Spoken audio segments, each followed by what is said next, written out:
Мынаның идеясы қалай? Мына жерде өздеріңіз көріп тұрса, мына нөлдер өте көп тұр, бұл нөлдер бізге ыңғайсыз. Мынаны жіктеу деген сұмдық қой, мынау қанша орын саны? 1, 2, 3, 10 орын саны, почти. Сондықтан мынаны бүйтіп, маған мынандай идея келді бірінші келген кезде. Мен ойладым, может, А квадрат минус Б квадратқа келе ме екен деп ойладым да, мынаны бүйтіп жазып алдым. И шығару жолы соған ұқсайды. Так, 1728 көбейту 10-ның 6 дәресі плюс 1 деп жазып алдым.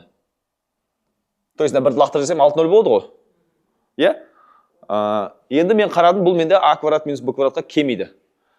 Мен оның 6 дәресін қарадым, ол аның квадраты да кубына келіп тұр. Енді 1728 зерттеу қалды. 1728-ді жай көбешке жіктеу өте жеңіл. Жіктеңіздерші? Яғни былайша айтқан кезде 12-ның кубы ғой, иә? Келісесіздер ғой, иә? 12-ның кубы екен. 12-ның кубы көбейтілген 10-ның 6 дәрежесі қосылған 1. Енді мен мынаны бүйтіп жазсам болады ғой. 12 и мынаның 2 нөлін алып кубы қосылған 1-дің кубы деп ойласам болады ғой. Иә? Сонда мынау бізде А куб плюс Б куб бойынша екі жақша жіктеледі. Бірінші жақшасы 1201 болады.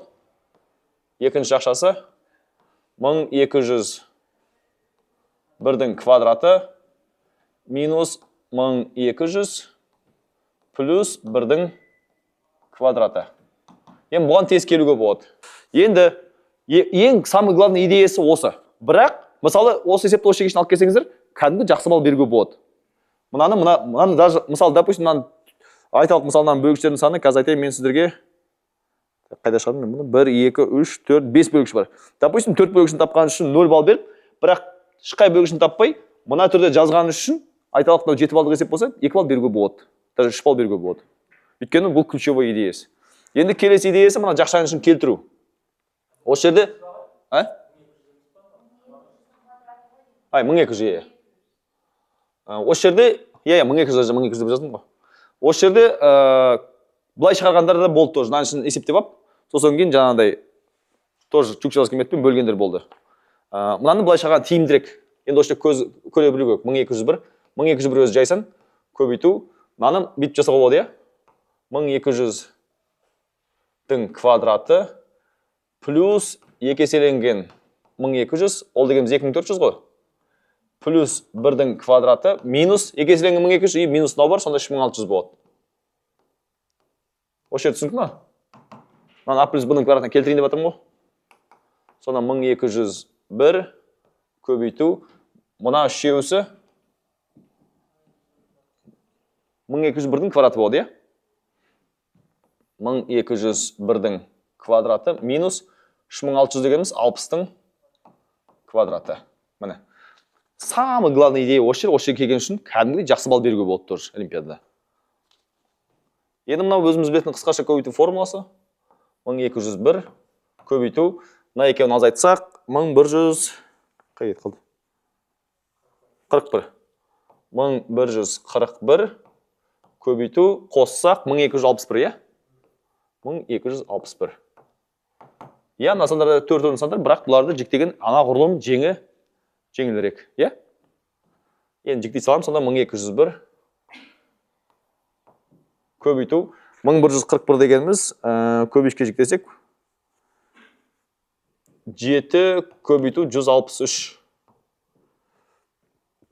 Көбейту 1261 дегеніміз 13 көбейту 97 деген осындай сандар шығаркен. Мыналардың бар жай сандар. 1201 жай сан. Білеміз ғоны. Енді мысалы, мына санды айталық, біз білмедік дейі осы әдіспен шығаруды. Жарайды 7-ге бөлінетін тест табуға болады, 13-ге бөлінетін тест табуға болады. Бірақ келесі санды сонда 97-ге ешін есептеп отыр деген сұмдық қой. Жарайды 93-ге тігесін таптық. Енді 160-ге шейін тағы да бөліп отырмаймыз ғой. Эратосферон элегіне өткізіп отырмаймыз ғой. Енді бізде тапсырма осы жай бөлгіштердің қосындысын табу болды. Сонда 1201 қосылған 7, қосылған 163, қосылған 13, қосылған 97, бұл болады екен бізде 1481 ғой деймін. Жауап осылай болады. Осыны тауып қосып тапқан үшін тағы да плюс 1 балл беруге болады. Бұл жерде шығарудың түрлі тәсілі бар. Ең бірінші өтіп кетпей, маған да идея келді, мына жерде екілердің ішін санап шығу. Мысалы, екінің ішінде 1 2 бар, төрттің ішінде 2-ның квадраты бар деп. Бірақ одан кейін түсіндім, что олай есептесем, ананың соңына жете алмай қалатынымды. Сондықтан мен мынаны былай істедім. Ну, енді жетесіз ғой, бірақ енді уақыт көп алады ғой. Мынаны былай істесек тиімді болады екен. Мынаны бүйтіп жаздым. Жарайды, 1 факториал тұра берсін, 1 факториал квадраты көбейту 2-ні былай жасалдым. 2 қазір есіме түсіріп алайын. Көбейту 2 дедім де, мына екеуісін үйтіп жазып алдым, квадратқа келтіріп алдым. 1 мен 2-ні. Түсінікті, е? Енді 3 пен 4-дің ішінде 4 дегеніміз былай ғой, 4 факториал дегеніміз.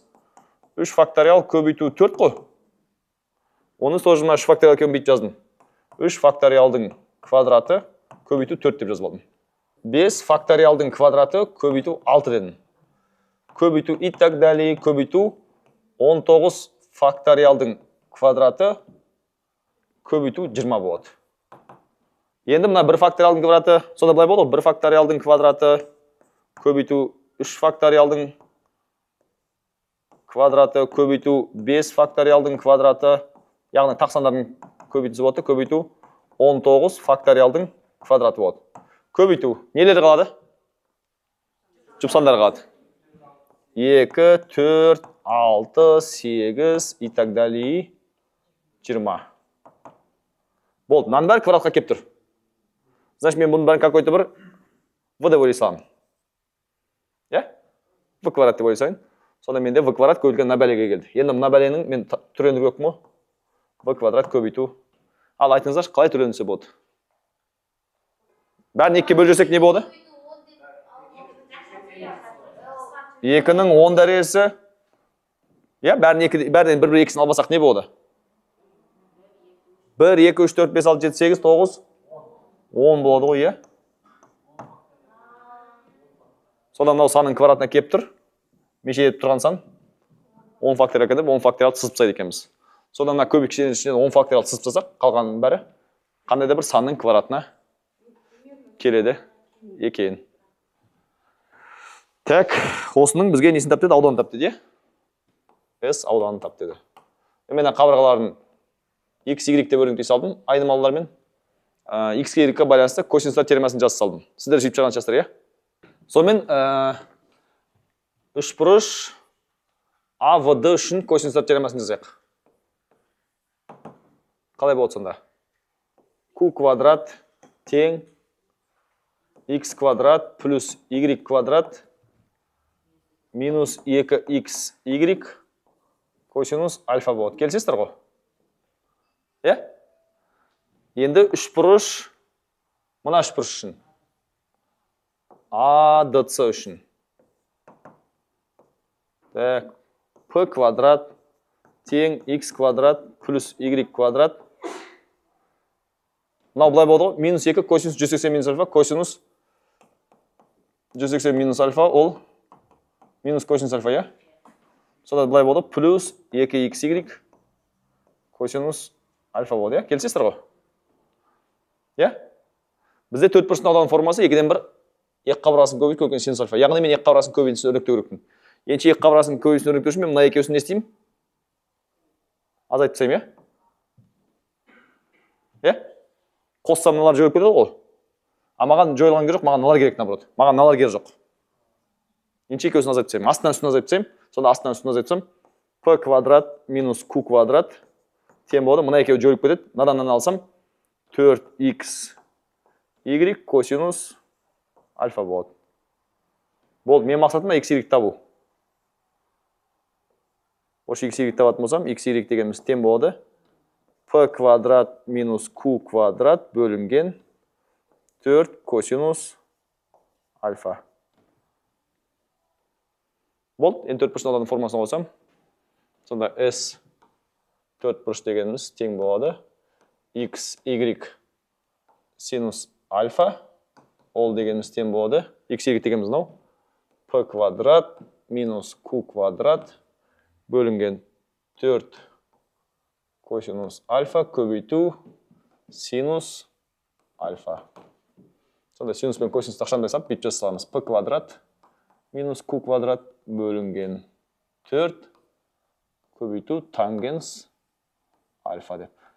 Mana осы жауап, от жауабы.